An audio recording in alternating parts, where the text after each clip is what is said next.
नमस्कार दोस्तों, स्वागत है मेरे YouTube channel the competitive view में। जैसा कि मैंने बताया था कि सचिवालय सहायक परीक्षाओं में मैथ की अहम भूमिका होती है, उसी संदर्भ में मैंने मैथ का एपिसोड लेकर आप सामने प्रस्तुत हुआ हूँ। यह पहला एपिसोड आपका मेंसुरेशन का होगा, जिसमें आप लगातार क्वेश्चन देखते होंगे परीक्षाओं में कि पार्क में आयताकार पार्क में खंबा कैसे रखा जा सकता है, वर्गाकार हॉल में छड़ कैसे रखा जा सकता है। इन तमाम संबंधित प्रश्नों पर आज हम चर्चा करने वाले हैं। तो चलिए क्वेश्चन तरफ बढ़ते हैं। क्वेश्चन है कि एक पार्क की लंबाई 10 मीटर है, वह चौड़ाई 8 मीटर है, तो सबसे लंबे से लंबा खंबा उसमें रखा जाता है, उसकी लंबाई क्या होगी। तो इस क्वेश्चन को बनाएंगे डिटेल से। चलिए डिटेल की तरफ बढ़ते हैं।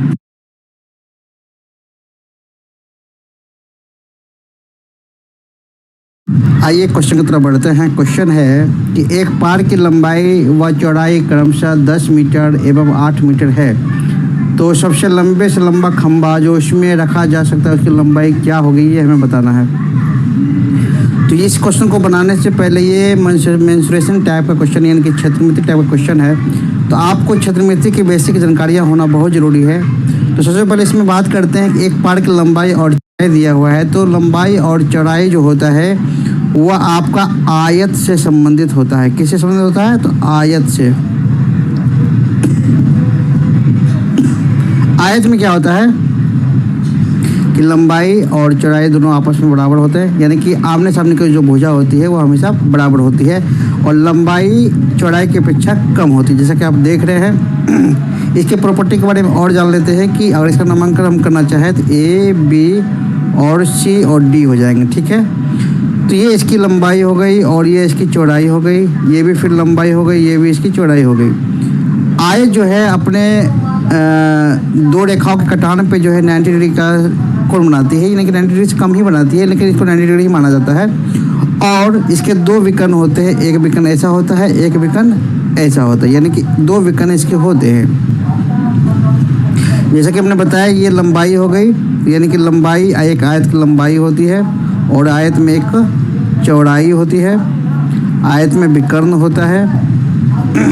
ठीक है, ये तीन चीज़ें हो गई। इन तीन चीज़ों से मेंसुरेशन में यानी कि आयत से संबंधित जो भी प्रश्न होंगे वो सारे बन जाएंगे। अब कैसे बनते हैं चलिए बात करते हैं।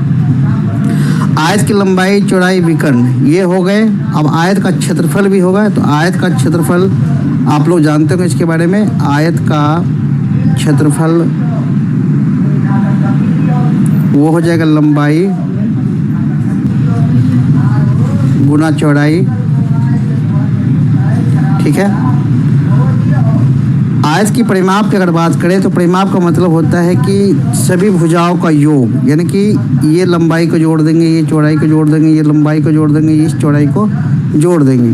तो जोड़ते हैं अगर हम, तो जैसे मान लीजिए इसका जैसे हमने नामांकन किया है, यानी बी सी प्लस यानी कि A B plus A D plus D सी।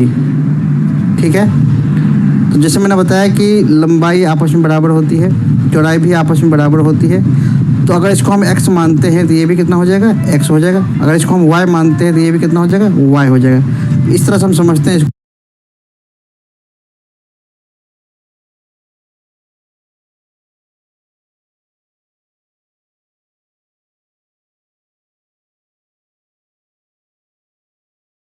आयताकार खंबे को तो समझ चुके हैं, आयताकार आकृतियों में किस तरह खंबा रखा जा सकता है। उसी तरह वर्गाकार हॉल में और घनाकार हॉल में एक छड़ रखने की प्रक्रिया कैसे रखी जाती है, उसकी लंबाई क्या से क्या होगी, तो लंबाई कैसे निकालते हैं, इससे संबंधित प्रश्न आते हैं परीक्षा में बराबर। आइए इसको भी देखते हैं।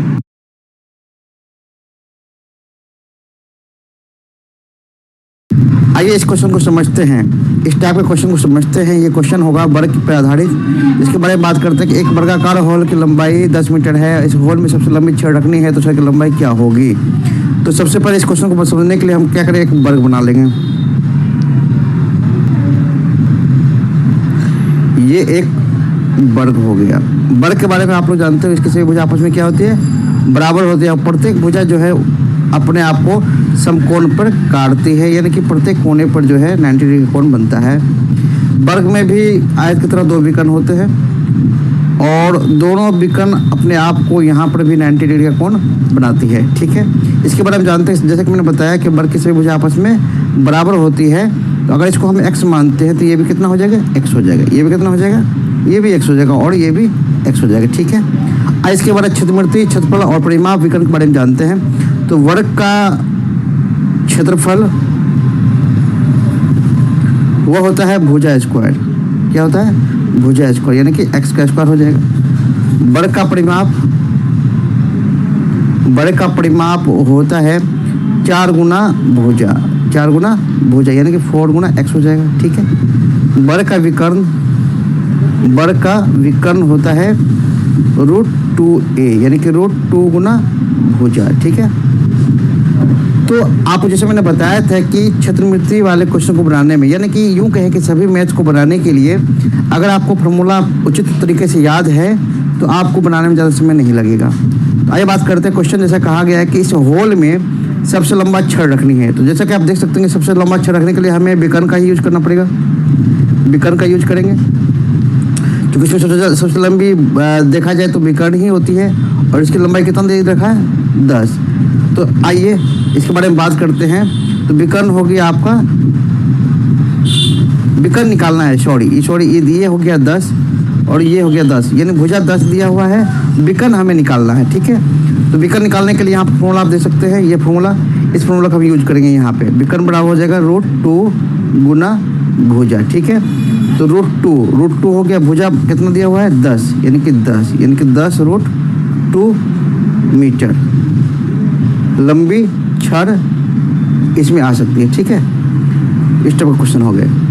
अब आगे इसी प्रकार के क्वेश्चन में दूसरी आकृति को देखते हैं। आकृति में यहाँ पर दिया हुआ है घनाभ के बारे में। क्या लिखा हुआ है कि एक घनाभकार संगीत होल की लंबाई 3 मीटर है, चौड़ाई 4 मीटर है, ऊंचाई 10 मीटर है। तो इस होल में एक सबसे लंबी बम्बू रखनी है, तो बम्बू की लंबाई क्या होगी। तो सबसे पहले हम घनाकार आकृति कैसी होती है इसके बारे में जानते हैं। तो घनाकार आकृति बनाने के लिए पहले आप ऐसे करेंगे, एक वर्ग बना लेंगे। ठीक है, उसमें से एक लकीर ऐसे खींच देंगे, इसको ऐसे कर देंगे। ठीक है, उसके बाद यहाँ से इसको ऐसे कर दीजिए, इसको ऐसे कर दीजिए, इसको ऐसे कर दीजिए।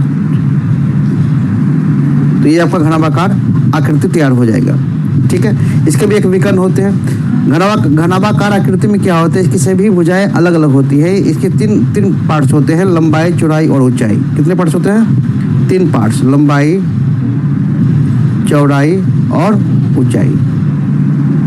ठीक है, वही घन की अगर बात करेंगे, अगर घन की बात रहता है तो घन में क्या होता है, सभी भुजा आपस में बराबर होती है।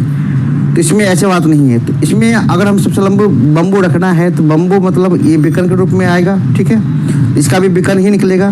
तो विकर्ण इसका होता है √अंडर लंबाई का स्क्वायर प्लस चौड़ाई का स्क्वायर प्लस ऊंचाई का स्क्वायर। ठीक है, यानी सूत्र का प्रयोग करके हम फटाफट क्वेश्चन को बना सकते हैं।